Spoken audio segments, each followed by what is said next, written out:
Mais do que nunca, a gente está vendo que não dá para teorizar, para querer falar da seleção argentina antes do apito final. Ou pelo menos até talvez os 35 minutos do segundo tempo. Hoje eu estou aqui para falar sobre o que aconteceu entre Inglaterra e Argentina, a segunda semifinal da Copa de 2026, que configurou para a Argentina o jogo que também a classificou para mais uma final, a segunda final seguida. Se eu falei ontem que a Espanha estava voltando à final depois de 16 anos na busca pelo seu segundo título, a Argentina vai em busca do seu segundo título consecutivo e talvez o quarto da sua história. Já pedindo para você deixar o like nesse vídeo e também se inscrever no canal, que eu não quero perder tempo e já falar aqui sobre o que aconteceu nesse confronto. Vai ser difícil, porque certamente o que ficou mais quente, o que mais está na nossa cabeça foram esses minutos finais. Mas eu vou tentar fazer um exercício usual dos vídeos de falar desde o começo do jogo, tá? Por mais que seja mais uma virada, por mais que seja até quase que uma repetição de roteiro, eu vou chegar lá, eu vou chegar no ápice, beleza? Então vamos embora. Então, vou desde o começo mesmo e vou tratar de todo o nervosismo que o jogo carregava, uma questão histórica, que eu cheguei a falar no vídeo das quartas de final, uma questão até de raiva entre torcedores, enfim, não que a gente tivesse tido relatos de briga, mas a gente sabe que existe uma certa rejeição, principalmente por parte dos argentinos contra os ingleses, muito por conta da Guerra das Malvinas, enfim. Mas até se a gente não se atenuar tanto o passado histórico, a gente tem confrontos em Copas do Mundo que são muito relevantes, né? A gente tem a expulsão do Beckham em 98, a gente tem a vitória por 1-0 da Inglaterra em 2002, com o gol do Beckham, que elimina a Argentina na fase de grupos e transforma a situação dele de vilão para um jogador melhor reconhecido no seu país. Em 2010 a gente tem esse confronto e dessa vez a gente tem novamente. E dessa vez, mais uma vitória argentina. Vamos então falar desse jogo em específico? A Argentina entra em campo. Muito se falava, né? Até o jornal Olé tinha até alguma informação de que o Scaloni mudaria bastante o time para o jogo. E na real, a única substituição foi o Simeone no lugar do Depou. A Argentina vinha jogando uma espécie de 4-1-3-2 e meio que retornou para um 4-4-2, com o Simeone atuando um pouco mais pelo lado de campo.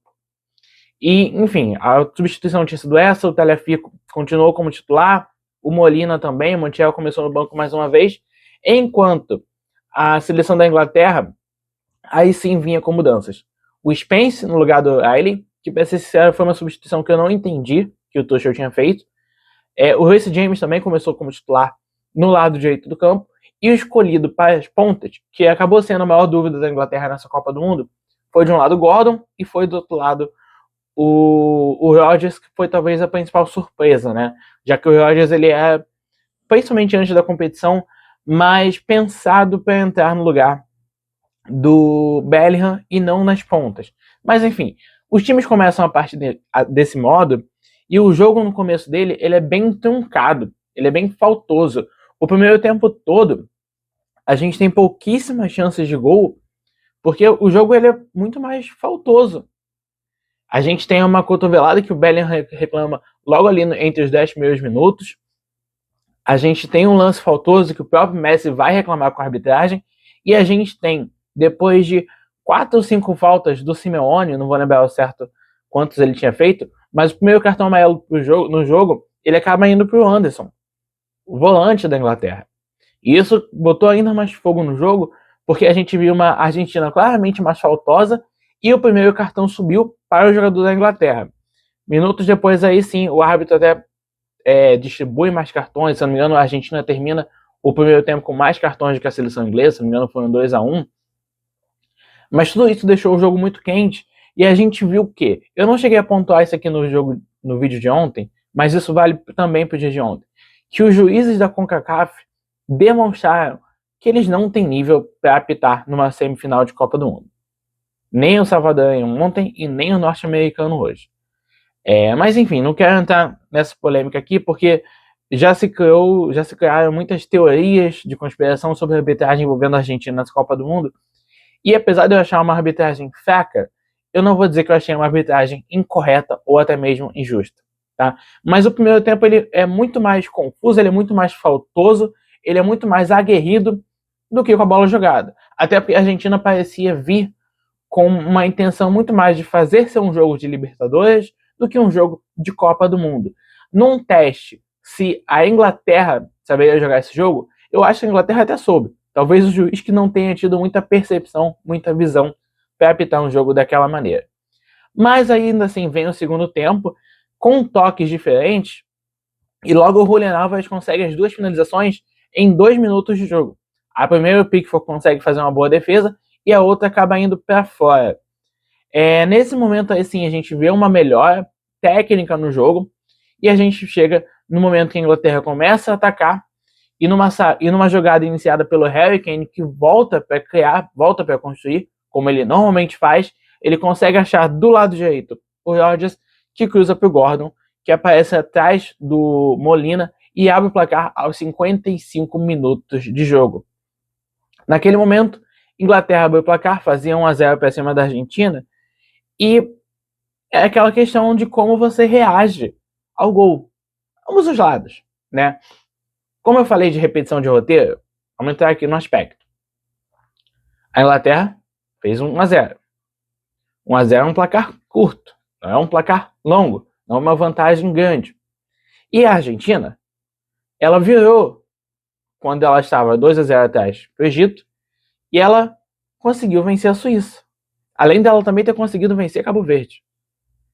Todos esses jogos, a Argentina conseguiu construir um placar favorável ou que tendesse à classificação nos minutos finais. E aí, eu acho que é a revolta coletiva do jogo. A Inglaterra abre o placar aos 55. Dos 55 aos 90, são 35 minutos de jogo. Em 35 minutos de jogo, muita coisa pode acontecer. E aí eu acho que estratégias são tomadas de forma muito diferente. Por quê? A primeira mudança da Argentina é tirar mais um meia protetor, o Paredes, e coloca o Nico Gonçalves. O Nico entra bem, dá trabalho para o Pickford, num cabeceio que o Pickford faz uma defesaça e depois finaliza de novo. A Argentina depois consegue até fazer mais mudanças. Entra o Otamendi na tentativa de uma jogada aérea, entra o Depou e entra o Montiel, já que a partida do Molina não estava tão boa, e acabam saindo esses e também o Simeone, que também fez um jogo muito abaixo. Não justificou a ter começado de titular. E a Inglaterra decide revidar essas alterações, fazendo essas mudanças que eu vou dizer aqui para vocês. Sai o Gordon e entra o Konsa, ou seja, entra um defensor no lugar de um ponta. O Konsa vai para a lateral direita e o Reece James, que começa como lateral direito, acaba indo para o meio de campo. Depois, o Tuchel faz a substituição de entrar o Ryan James, e aí o Spencer muda de lado. O Haley acaba por entrar do lado esquerdo do campo, e o Burn, um zagueiro, no lugar do Rice, que acaba sentindo. Ou seja, além de Stones, além do Konsa, além do O'Reilly, além do Burn, a Inglaterra, com todos esses nomes, se torna uma seleção de defensores. O Tuchel, faltando seus 20 minutos para terminar o jogo, ele deixa uma Inglaterra em campo completamente defensiva. E aí lá na frente você tem o Gordon, que acaba saindo e deixa o Bellingham tentando fazer algo, porque o Rodgers já estava muito cansado, o Kane já não tinha muito jogo para ele, porque a bola não chegava. Então assim, você fez um monte de defensor, você colocou um monte de defensor em campo e matou qualquer tática que o time tinha, qualquer oportunidade de ataque que o time tinha. A partir do momento que o Tuchel faz essas alterações, de tirar jogadores do meio, muito mais do que substituir lateral por lateral, mas de fato tirar jogadores do meio e trazer defensores, ele eliminou qualquer possibilidade que a Inglaterra tinha de contra-atacar nos minutos finais, confiando no 1-0. A questão é que, no momento que a Inglaterra fazia essas escolhas, que o Tuchel fazia essas escolhas, o Scaloni pensava diferente. O McAllister colocava a bola na trave, o Tagliafico chegou com muito perigo e acabou finalizando o pé fora, de cabeça, no lance que o juiz acaba marcando o impedimento depois, e ele acaba fazendo a alteração principal para mim, o Scaloni, que foi colocar o Lautaro no lugar do Tagliafico que sente. E eu acho que essa é a questão principal. Quando o Rice sentiu, o Tuchel colocou um zagueiro, que não é um baita de um zagueiro, boy. Quando o Tagliafico sentiu, o Scaloni colocou um atacante. É óbvio que de um lado tem um time vencendo, do outro tem um time perdendo. É óbvio que o time perdendo vai tentar ir atrás, vai colocar atacante. Só que é muito evidente o que poderia acontecer. Até poderia não acontecer, até poderia terminar 1-0 para a Inglaterra. Mas não é possível que o Tuchel não tenha pensado que 1-0 é um placar curto demais para quem está numa Copa virando placares maiores. Virando 2-0, virando 1-0. Para quem exatamente está crescendo nos minutos finais. E não é como se a Inglaterra não tivesse opção. Tinha o Madueke no banco. Tinha o Eze no banco. Tinha o Rashford no banco. Isso até em casos do Tuchel não querer colocar o Saka no jogo. Então, assim, ele tinha opções. Fora opções até como atacante mesmo. Coloca um Ivan Toney, que mesmo sem merecer a convocação, pelo menos brigaria por uma bola aérea. Pelo menos poderia ser mais uma força. E o Tuchel não faz nenhuma dessas alterações. Ele prefere, de fato, colocar defensor. Numa dessas, a gente tem o Enzo finalizando de fora da área. Na primeira, o Pickford consegue ir bem. Na segunda, é um golaço, que acaba empatando o jogo aos 85. E depois a gente tem o McAllister mais uma vez finalizando, dessa vez de fora da área, na trave. No rebote, o Messi pega a bola do lado direito do campo, já fora da área, faz o cruzamento e o Lautaro faz de cabeça o gol da virada. 2-1 Argentina aos 92 minutos de jogo. E a sensação é que a raça bateu, a raça venceu, a raça humilhou a covardia. É um roteiro repetido? Para mim até foi. E anunciado anteriormente. Mas mais do que isso, é a raça da seleção argentina, é o mental da seleção argentina crescendo novamente nos minutos finais, batendo a covardia do Tuchel. Eu tô falando demais do Tuchel aqui, eu sei, não é como se ele fosse o único culpado, tá? O Kane fez uma partida abaixo, o Bellingham talvez tenha feito nesse jogo a pior partida dele na Copa do Mundo, sabe? Os méritos eles acabam indo mais pro Rodgers, que entrou e terminou o jogo cansado, pro Gordon, que fez o gol, pro Spencer, que fez uma partidaça, para mim foi o melhor jogador da Inglaterra em campo, e se terminasse 1-0, era o melhor jogador do jogo. Só que não dá para você achar que 1-0 contra a Argentina é o bastante para você se retrancar por 35 minutos. E é óbvio, a partir do momento que o Enzo empata o jogo, a Inglaterra não tem time, a Inglaterra não tem jogador, a Inglaterra não tem tática para conseguir construir algo diferente.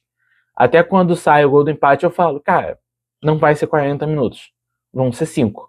Porque do jeito que a seleção estava desconfigurada, não tem como nem a Inglaterra conseguir levar esse jogo para a prorrogação. E isso aconteceu. A Argentina na final da Copa, segunda final seguida, a possibilidade de um segundo título para o Messi e a possibilidade de uma Argentina que passou tanto tempo sem um título grande, até a Copa América de 21, sair de 2 taças conquistadas no século passado para 4, só nesses aninhos de Lionel Messi. Nesses aninhos finais, se eu posso dizer assim. Tá bom, meu povo. É isso, Argentina classificada. O próximo vídeo da Copa ele não sai na decisão do terceiro lugar, tá? Ele não vai sair depois de Espanha e França, ele vai sair depois da decisão entre... Falei Espanha e França, perdão. Entre Inglaterra e França, ele vai sair depois da decisão entre Inglaterra e Argentina. Eu vou ficando por aqui, espero que vocês tenham gostado. Não esqueçam de se inscrever no canal. Argentina na final e a possibilidade de mais uma taça para a seleção argentina e mais uma taça para Lionel Messi. Você goste ou não, acho que esse é um pouco das realidades que a gente pode acabar enfrentando. Agora sim, eu vou ficando por aqui. Fui.